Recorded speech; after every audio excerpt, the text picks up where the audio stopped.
generous. And the reason that this organization is in existence in large part, John Woolham, we created the Woolly Woolham Award, and Glenn Everly did these amazing flies, and we, had all this stuff ready, and of course John Woolham couldn't come because I believe his personal assistant was getting married. You know what? She could have planned that a whole lot different. But no, she had to keep them all to herself. So this year, we wanted to, award this new award to somebody that we felt epitomized so many things that we stand for.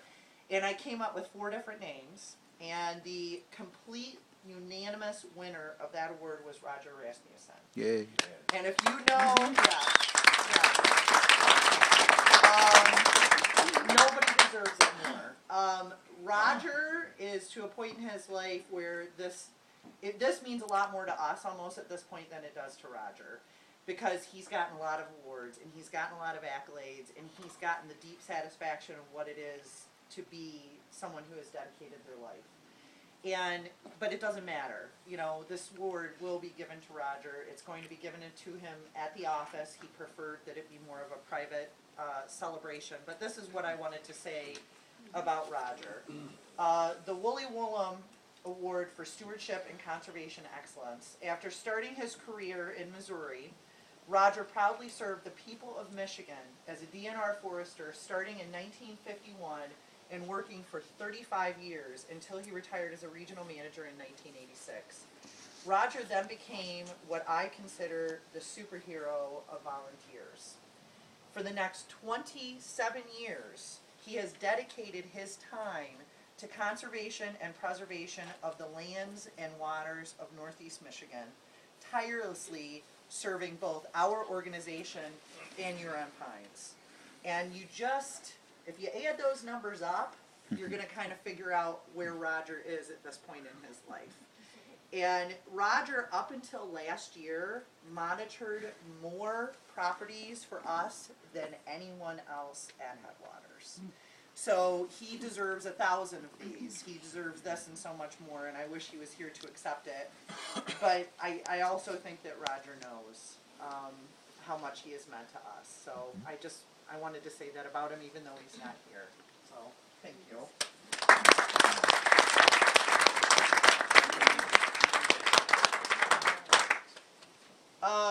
I want to start by thanking Mr. Newman. Gary and I got to know each other 2 years ago, because 2 years ago, that's why it's so easy to remember my anniversary. It's always this day. This is my anniversary. This is my 2-year anniversary with Headwaters. And Mr. Newman, what a gentleman. What a gentleman. Ex-Marine, they just don't make them like Gary Newman anymore. And as I got to know Gary, and I realized how much I admired how he did things, and he showed me the guest house when he offered us to do this party here, and I thought, my God, he did everything the way that I would do it.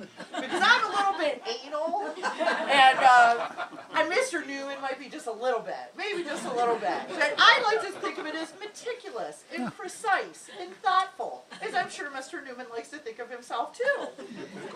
But the best thing about Gary, as old school gentleman as he is, but yet tough as nails, the kind of guy, if I got dropped into the middle of Alaska out of a helicopter, that's a guy I would pick.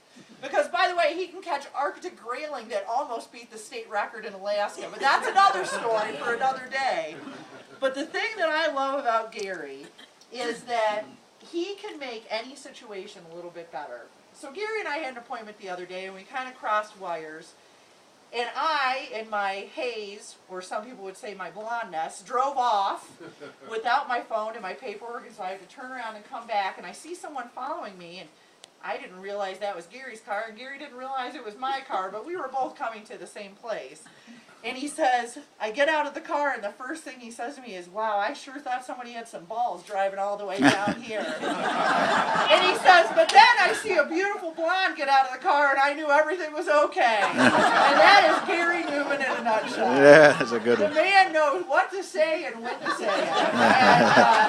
And he has been so great. Yes, he is. And he has been the easiest person in the world I have ever had to work with to coordinate anything. So whoever has this next year, sorry Jim, nothing offered. It's going to be hard to live up to this. So thank you very much. And I also just wanted to say to John Dallas, you know, he hadn't. Last year, during the picnic, had been appointed our chairman at that time, and Jim Sapina had stepped aside to the vice chair position. And I'll be honest, I'm like, really? You're no Jim Sapina. In my head, like, you're no Jim Sapina. How am I ever going to be able to, what am I going to get accomplished now? Jeez Louise. Well, I got to tell you something. John Dallas, that guy has got it going on, because some of the things he has coordinated, some of the ideas he has come up with, the lunches he has bought for me, oh my God, I am telling you, this man is smart, yeah, I'm telling you. But you know, John is, he's a really savvy guy, and I feel like we're very, very fortunate to have him as our chairman, and I enjoy working with him every day.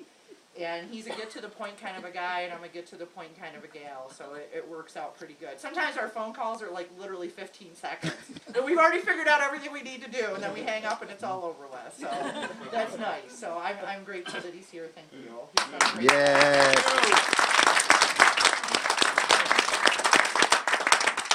And, you know, I don't go on too much at this because this day is really not about me. You know, it's not about every little thing that we've done. It's about the people who are volunteers and supporters and donors of our organization. And John gave you the statistics. You, just in your time alone, up until July this year, and I am sure it is greatly underestimated because no one ever turns in their volunteer hour sheets. But anyway, you know, $35,000 worth of value is what you've given to this organization. That is awesome. A huge thing. It is everything. It's not just a huge thing, it's everything. And there's nothing that we can do. One lunch is not going to thank you adequately for what you do for us. And it's not what you just do for us when you go out and monitor a piece of land. It's the conversations that you have with people. It's how your eyes light up when you talk about, I have a conservation easement.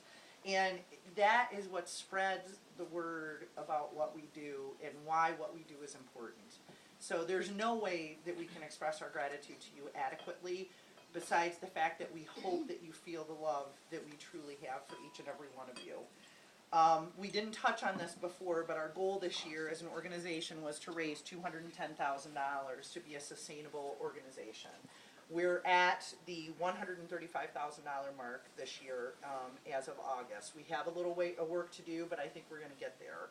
And every year that number is going to be a lot higher. It's just the way that it has to be. And I think that the relationships that we're building, as Mr. Dallas said, we're going to get where we need to be, and I'm not at all afraid that we won't get there. One of the things that we didn't really touch on is this year with the Woolham match grant, and I know a lot of you gave this year, and that money was matched. And the thing that's so cool about that, though, is when you talk about John Woolham and you start out with him saying, how about a $20,000 match grant? Let's see if you can get to that. And you get to it in 30 days. And then he says, wow, you did that, well, let's make it 30. And then you do that in 3 months. And then he's like, wow, what are you doing? And then he's like, well, let's make it 40. And it's just like this great game, you know, it's like, I'm going to get there, I'm going to get there. And we are now, with our $40,000 match grant, less than $1,000 away from meeting that. Yeah. In August. We have never done that before. That's great. So I thank you also for that. There's nothing more that I can add. There's so many fantastic things that are happening. We have some wonderful conservation easements that we hope to be finalizing before the end of the year.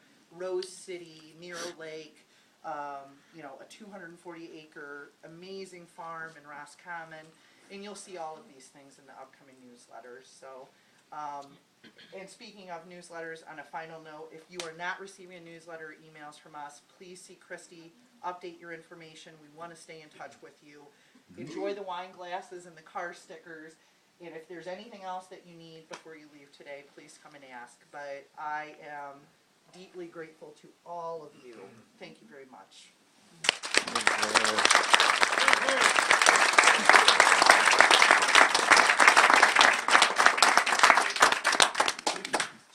Sean, who did the flowers?